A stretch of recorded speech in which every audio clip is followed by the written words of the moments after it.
Life hadn't been good recently. I'd had a breakup, I was evicted, and I got fired. So when Jack said to me, come to Morocco, I thought, I've got nothing to lose.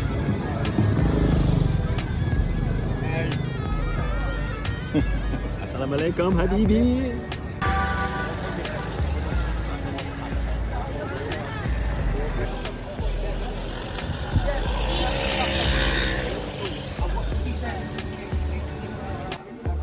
The plan was to hike Morocco's highest summit, Mount Toubkal. But before we started that adventure, we had a day to explore Marrakesh. I want to go and have a go with them bongos.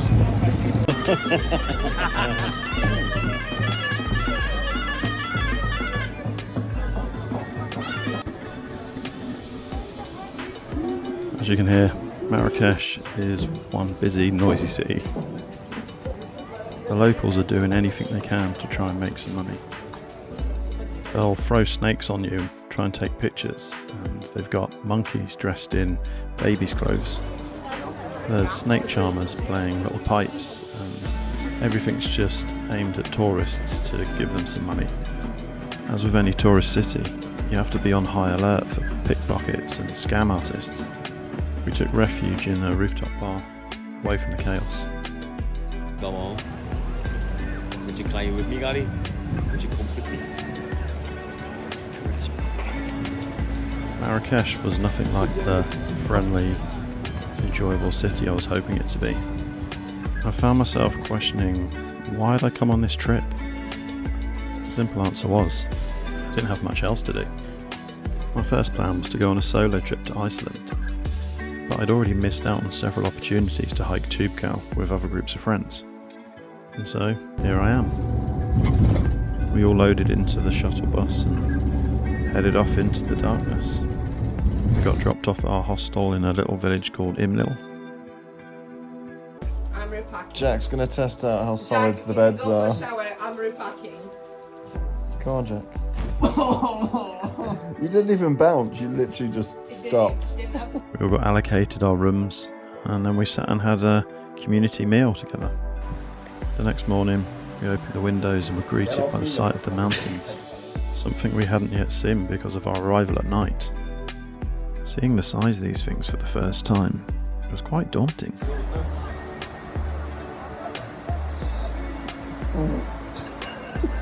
Jack!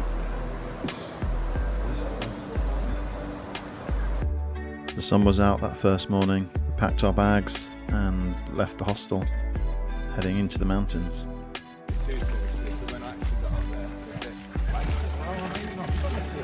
We had a nice leisurely flat start while our guide sorted the permits out with the local authorities, something that you need to have to get access to the national park. The flat start didn't last long, and we soon got stuck into some incline.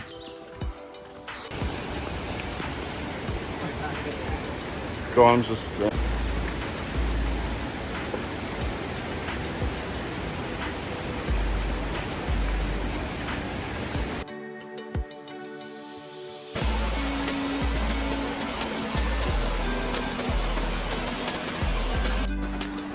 There were these flat sections along the route where it's obvious you stop and enjoy these views, but it also helps you catch your breath as well.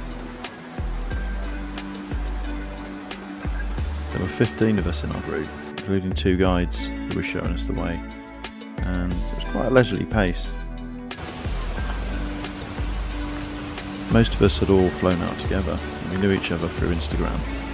We'd hiked together, we'd shared adventures. I felt a bit sorry for the few people in the group that didn't know everyone, because they'd kind of been thrust into this already established group. We dropped to the back of the group because Jack wasn't feeling too good. Here with my boy, Jack. Black and Jack. The rest of the group's gone up there. Jack had some sudden illness that was caused him to throw up. Fortunately for us, the rest of the group didn't know this, and they'd gone on ahead leaving us stranded in the middle of nowhere. After a few well-educated guesses, we managed to find them again and stuck with them this time.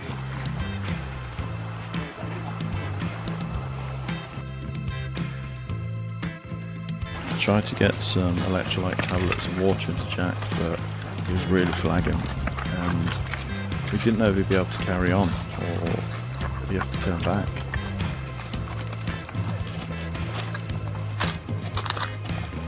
We made our way through the valley and into the national park.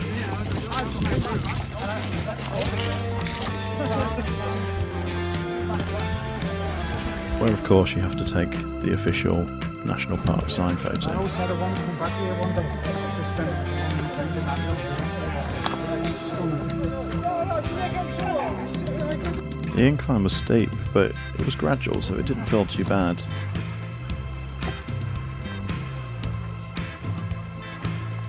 Trail was quite rocky. As you can see, it's full of boulders, and we could see the snow in the distance as well. But down at this level, it was still warm enough that you could wear your shorts.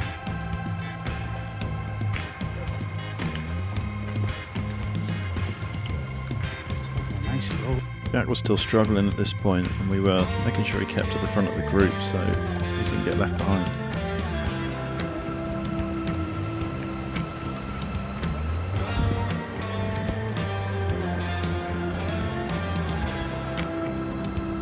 We hadn't reached a high enough altitude yet for any of the symptoms of altitude sickness to kick in. But I found myself stopping to enjoy that moment, to take in those views, and to just breathe it all in. We've been told there was a rest stop coming up, a cafe run by some of the locals that live up in the mountains. At this point, we've pretty much been marching on since we left this morning, and the thought of a rest was pretty welcome. Alright, really, is that what you mean?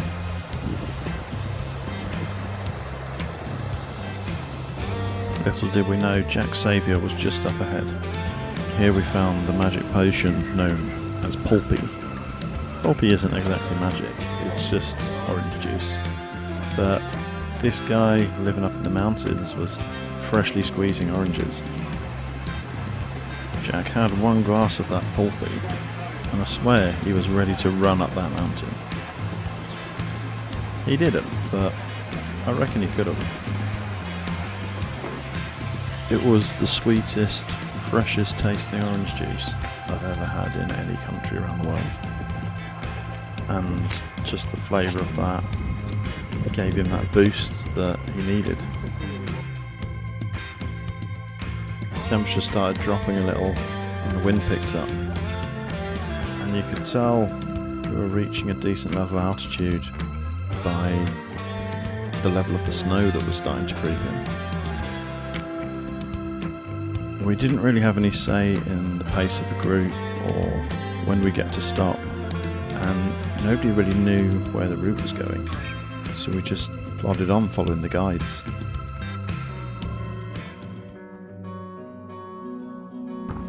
It was weird for me not knowing a route because I usually plan on my own routes and like to check the stats and the maps and know where I'm at. So to just have a break from that, it was refreshing, but still strange. Some food on the 360. The guides told us that it was almost lunchtime and we had a little cafe stop coming up ahead.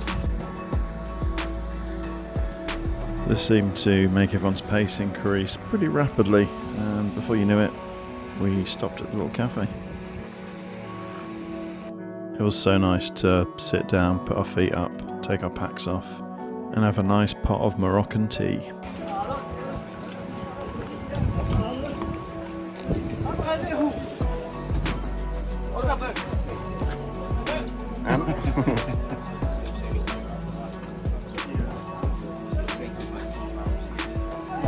Nothing bad. Another 3 hours.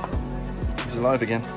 We had a whole banquet feast and it just replenished all the energy that we'd lost. But soon it was time to put our packs back on. A lot of people put trousers on now because it was getting colder, and we continued our journey up the mountains. You can always tell when a group's getting tired because all the conversation seems to stop. People's heads drop. They just focus on putting one foot in front of the other. The trail had started to become icy, and it wasn't enough to cause us any problems, but it was a sign that we were getting near to our destination for the day. Our guide told us that the hostel for the night was just around the next corner.